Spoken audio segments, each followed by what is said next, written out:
IVC के 3 चरण हैं। प्रारंभिक हड़प्पा चरण 3300 से 2600 ईसा पूर्व, 2600 से 1900 ईसा पूर्व तक परिपक्व हड़प्पा चरण और 1900 से 1300 ईसा पूर्व तक अंतिम हड़प्पा चरण। प्रारंभिक हड़प्पा चरण हाकरा चरण से संबंधित है, जिसे घग्गर हकरा नदी घाटी में पहचाना जाता है। सिंधु लिपि के शुरुआती उदाहरण 3000 ईसा पूर्व के हैं। ये चरण केंद्रीकृत प्राधिकरण और जीवन की बढ़ती शहरी गुणवत्ता की विशेषता है। व्यापार नेटवर्क स्थापित हो चुके थे और फसलों की खेती के भी प्रमाण मिले हैं। उस समय मटर, तिल, खजूर, कपास आदि उगाए जाते थे। कोट दीजी परिपक्व हड़प्पा चरण तक जाने वाले चरण का प्रतिनिधित्व करता है। 2600 ईसा पूर्व तक सिंधु घाटी सभ्यता एक परिपक्व अवस्था में प्रवेश कर चुकी थी। प्रारंभिक हड़प्पा समुदाय बड़े शहरी केंद्रों में बदल रहे थे, जैसे पाकिस्तान में हड़प्पा और मोहनजोदड़ो और भारत में लोथल।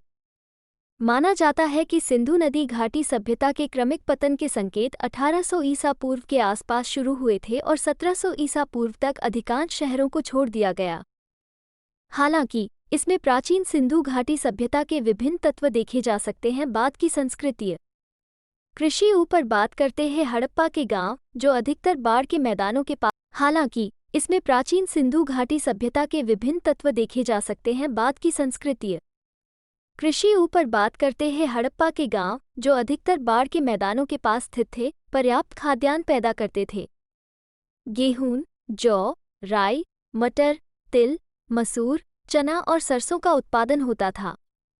बाजरा गुजरात के स्थलों से भी पाया जाता है, जबकि चावल का उपयोग अपेक्षाकृत कम था। सिंधु लोग कपास का उत्पादन करने वाले सबसे पहले लोग थे। जबकि कृषि की व्यापकता का संकेत अनाज की खोज से मिलता है, वास्तविक कृषि पद्धतियों का पुनर्निर्माण करना अधिक कठिन है। मुहरों और टेराकोटा मूर्तिकला पर चित्रण से संकेत मिलता है कि बैल ज्ञात था, और पुरातत्वविदों का अनुमान है कि बैलों का उपयोग जुताई के लिए भी किया जाता था। अधिकांश हड़प्पा स्थल अर्धशुष्क भूमि में स्थित हैं, जहां संभवतः सिंचाई होती थी। कृषि के लिए आवश्यक है। नहरों के निशान अफगानिस्तान में शोरतुग के हड़प्पा स्थल पर पाए गए हैं, लेकिन पंजाब या सिंध में नहीं। यद्यपि हड़प्पावासी कृषि करते थे, परंतु पशुओं का पालन भी बड़े पैमाने पर किया जाता था। घोड़े के साक्ष्य मोहनजोदड़ो के सती स्तर और लोथल की एक संदिग्ध टेराकोटा मूर्ति से मिलते हैं।